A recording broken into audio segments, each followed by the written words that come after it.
Oke, di video kali ini saya akan membahas tentang kofektor ya, tapi di playlist tentang tensor kalkulus. Jadi kofektornya agak sedikit berbeda dengan di kofektor di tensor aljabar ya. Dan juga di video kali ini saya akan mengenalkan diferensial sebagai kofektor. Jadi hubungannya diferensial dengan kofektor.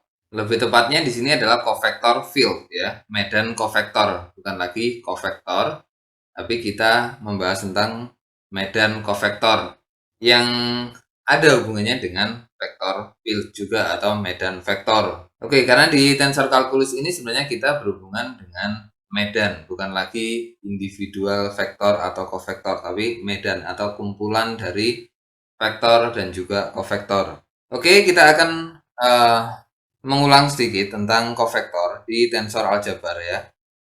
Ini adalah sebuah kofektor alfa. Di situ nilainya adalah 2, 1 ya.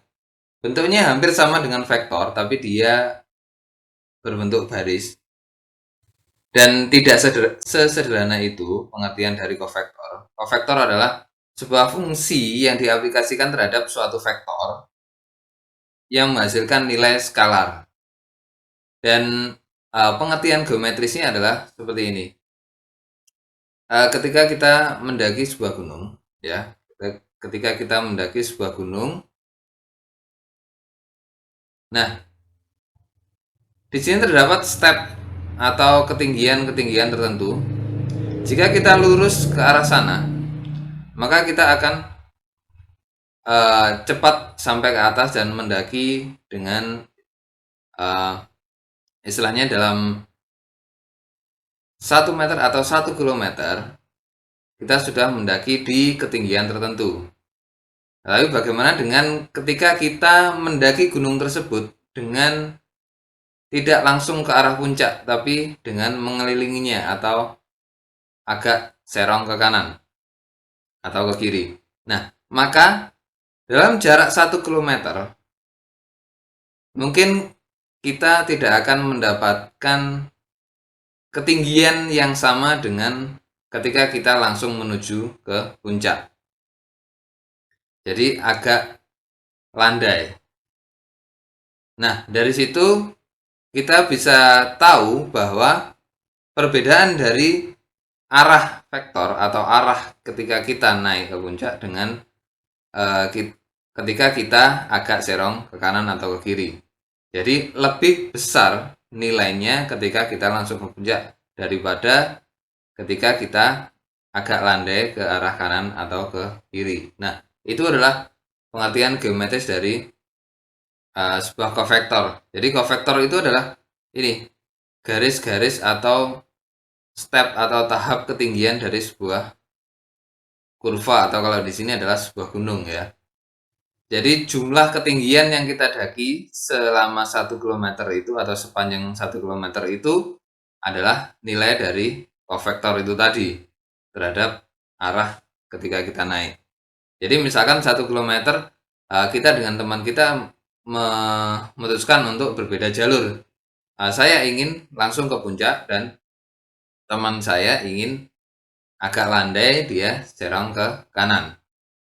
Maka setelah 1 kilometer berjalan, saya akan sudah mendapatkan ketinggian yang signifikan, sedangkan teman saya pasti 1 kilometernya, sejauh 1 kilometer itu masih landai atau masih di bawah saya untuk ketinggiannya.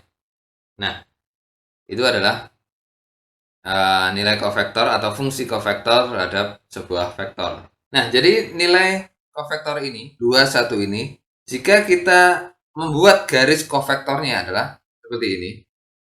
21 diaplikasikan terhadap X, Y, menghasilkan sebuah persamaan garis yaitu 2X plus 1Y. Ini adalah persamaannya dan kita akan buat persamaan-persamaan garisnya dengan 2X plus 1Y sama dengan 0, 2X plus 1Y sama dengan 1, 2x plus 1y sama dengan 2, 2x plus 1y sama dengan min 1. Ya, kita di sini agak sedikit mengulang ya, mengulang sedikit. Kalau misalkan ingin lebih detailnya bisa kita kembali ke dilihat di playlist tensor aljabar ya. Di situ sangat detail tentang kofektornya. Nah, setelah itu kita gambar garis-garisnya. Di sini saya akan gambar kasarnya ya. Nah, yang pertama adalah seperti ini.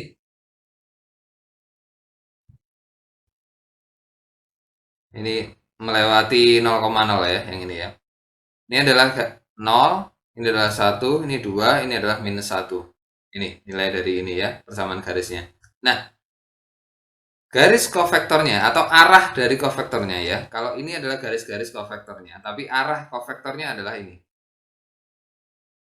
Dia tegak lurus terhadap garis-garis kofektornya. Ini adalah arah dari kofektor alfanya. Arah dari kofektor alfa 2, 1. Nah, jika ada vektor, nah ini misalkan vektor V, maka alfa dari V atau kofektor alfa yang diaplikasikan terhadap vektor V itu adalah sama dengan banyaknya garis yang dipotong oleh vektor V. Banyaknya garis kofektor alfa yang dipotong oleh vektor V. Ya, kalau dilihat di sini ada 2, maka nilainya adalah 2. Sama seperti tadi ketika kita berjalan menuju puncak. Jadi 1 km itu ketika kita langsung ke puncak, ya mungkin kita akan sudah ada di ketinggian misalkan 20 meter, di ketinggian 20 meter. Tapi teman kita yang landai mungkin masih 10 meter. Nah, seperti itu. Nah, jika ada vektor lagi, misalkan ini vektornya adalah ke arah sini, maka alfa, misalkan ini adalah W ya. Alfa W adalah 1. Atau kalau misalkan kita ingin lihat perbedaannya adalah seperti ini. Dengan panjang yang sedikit berbeda atau lebih pendek dari vektor V, tapi nilainya bisa sama. Duanya adalah seperti ini. Nah, ini adalah lebih pendek daripada vektor V, tapi nilainya ketika kita aplikasikan kofektor alfa ini terhadap vektor ini, maka hasilnya adalah sama dengan 2 juga. Padahal lebih pendek daripada vektor V. Nah, disitulah arti dari kofektor ya. Oke, kita sudah untuk kofektornya. Kita lanjut ke kofektor fieldnya atau medan kofektor. Nah, bagaimana sih medan kofektor itu? Oke, saya akan gambarkan contohnya. Jadi misalkan di situ ada, kita bikin 2 dimensi dulu saja. Nah, di sini ada X, sumbu X, di sini adalah sumbu Y. Gambar 2 dimensinya anggap saja membentuk kurva X kuadrat. Jadi seperti ini. X kuadrat. Ini adalah fungsi Y-nya atau fungsi F. Adalah X kuadrat. Nah, kofektor fieldnya adalah yang memotong kurva ini. Secara 2 dimensi, potongannya adalah seperti ini.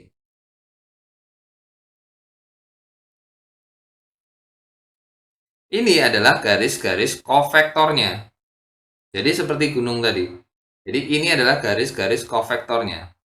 Nah, kalau 3 dimensi ya dia berarti ini adalah sebuah cekungan ya, seperti kain yang kita kasih pemberat di tengahnya. Jadi lembaran kain yang kita kasih pemberat di tengahnya, batu atau bola, dia akan cekung seperti ini.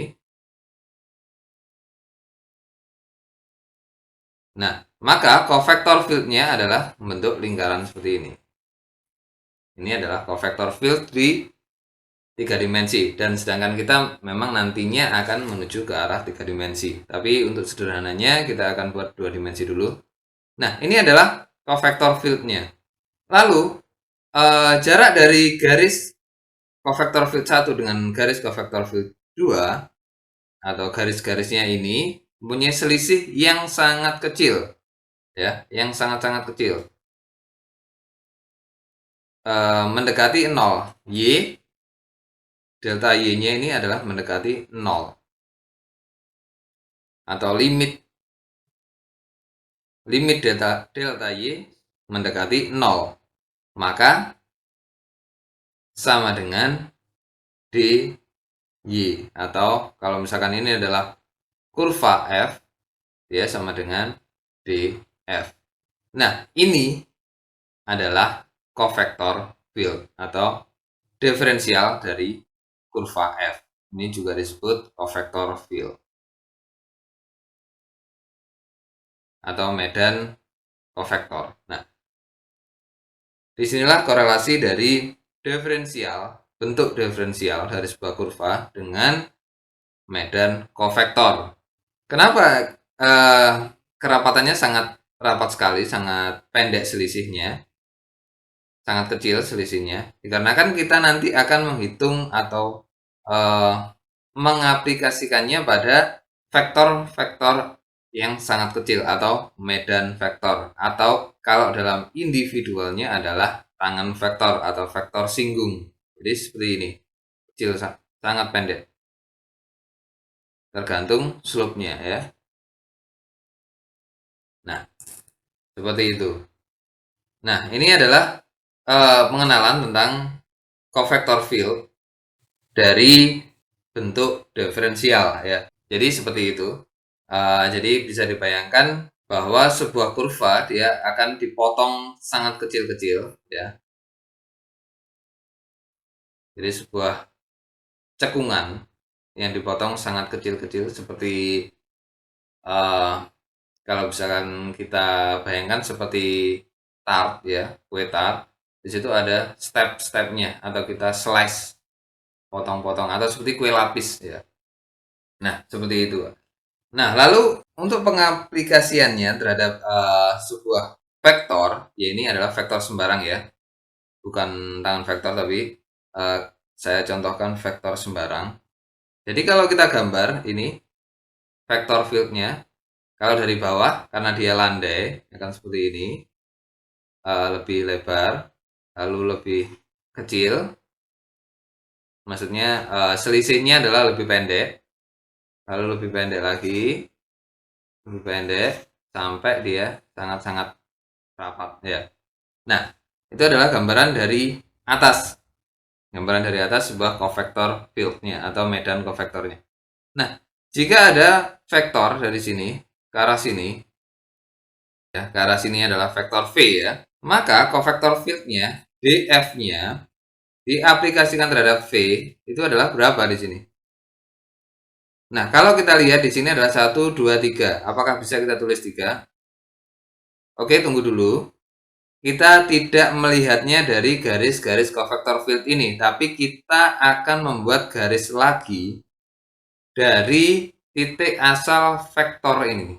Titik asal vektor V ini. Titiknya adalah di sini. Maka kita akan buat tangan garisnya atau garis singgungnya di titik ini. Garis singgung terhadap ini ya, lingkaran-lingkaran covector field-nya ini. Kita akan buat seperti ini. Lalu di garis berikutnya juga sama. Garis berikutnya juga sama. Garis berikutnya juga sama. Nah, seperti ini. Kalau kita lihat, bagian akhir dari vektor ini tidak menyentuh garis singgungnya yang terakhir. Berarti bukan 3, tapi 1, 2, mungkin setengah ya. Jadi 2,5.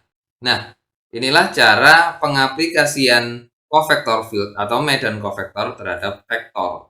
Oke, itu adalah sedikit pengenalan atau awal dari pengenalan tentang covector field atau medan covector.